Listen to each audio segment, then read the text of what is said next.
You're listening to Health Professional Radio with Wayne Bucklar. My guest today is Jane Hill.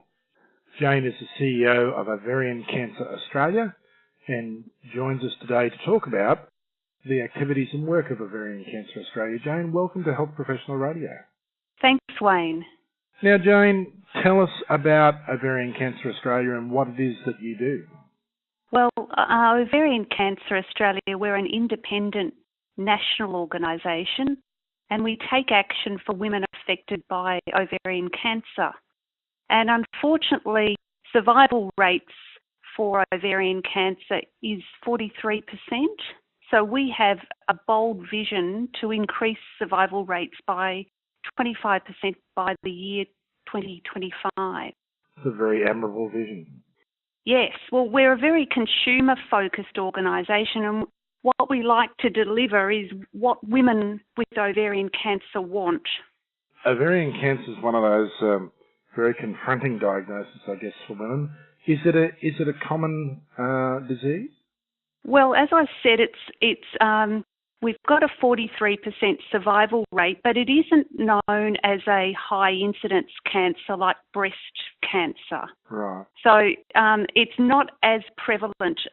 Every year, 1,400 women in Australia are diagnosed. And I guess statistics aside, if you're one of those 1,400 women, it's still a very important issue for you. It's I guess for many people, the centre of their lives once they get that dreadful news. Exactly. I mean, 1,400 women in Australia is still a lot of women. So we have our purpose to ensure that women with ovarian cancer have a strong voice and that all Australians know the signs and symptoms of ovarian cancer.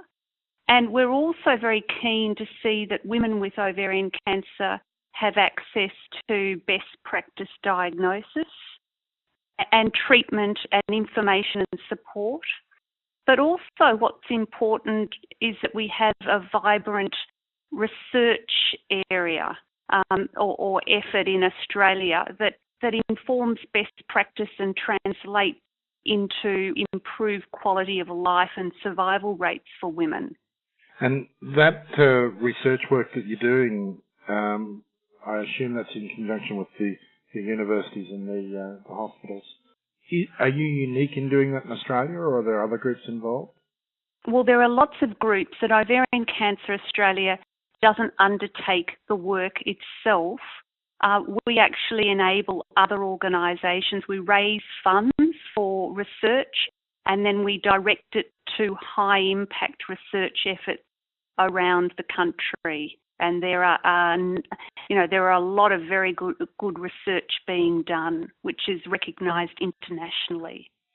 Jane, as a result of having a chat with us today, is there a message you'd like to hear clinicians? Because as I mentioned before, about 95% of our audience are clinicians of one kind or another.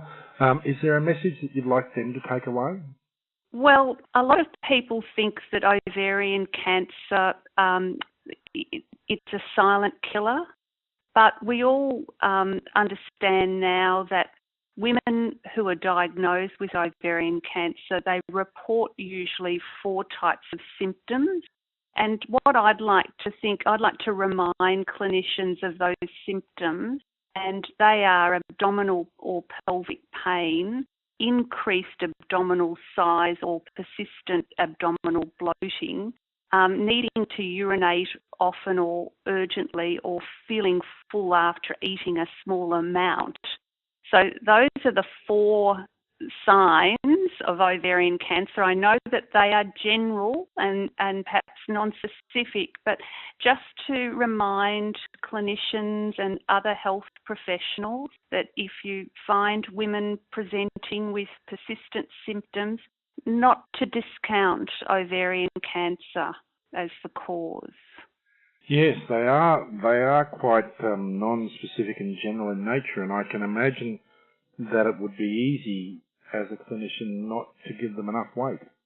Well, this is it, and this is what the women do report with the diagnosis of ovarian cancer, that it's often misdiagnosed. That's unfortunate. Now, Jane, I noticed in some information on your website that you also have a resilience kit available for women who are newly diagnosed. Yes, it's like a one-stop resource for women newly diagnosed, and it's a fantastic resource. It's available from Ovarian Cancer Australia, and I'll give the website address later on. But you can get it free of charge. We can post it out to women or health professionals, and it has a number of chapters in this kit which deal with things like chemotherapy, nutrition, developing a healthy lifestyle after surgery, all matter of things relevant to women that have been newly diagnosed. Jane, a resource like that's going to be invaluable, I guess, for women who are newly diagnosed, because there is always that difficulty of not being able to access enough information and the right information to back up the diagnosis and give you some sense of how the future is going to play out. That's right, and in addition to that, we also have our support groups, so that they're available in Melbourne, Sydney and Western Australia in Perth. They're face-to-face support groups. And we also have our tele-support groups, which are available to women all over Australia if they need to talk to other people that are going through a similar experience. And we also have our 1300 telephone line, and that telephone number is available on our website for anybody that wants to ring in if they've got any questions. It does sound, Jane, like a very worthwhile suite of services, and I'm pleased we've been able to have a chat today to put a little bit of information out there about what you're doing. My favourite question in every interview is about misconceptions, and of course there are misconceptions all over the place. What are the misconceptions in your work that drive you nuts and keep you awake at night? Well, our research shows that many women think that ovarian cancer can be detected by a pap smear, but this isn't the case.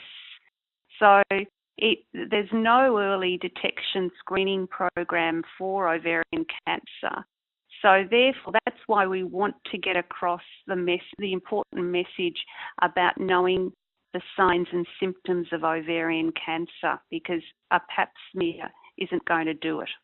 Oh, I can see that is a misconception that is important that for both the people who work in the clinical field, but also for people who have got some of those symptoms. Don't rely on a pap smear. You need to have a serious conversation with your doctor and get some further diagnosis done.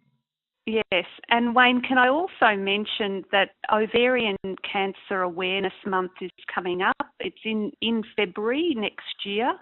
And during that time, we have our major fundraising campaign. That's our afternoon teal.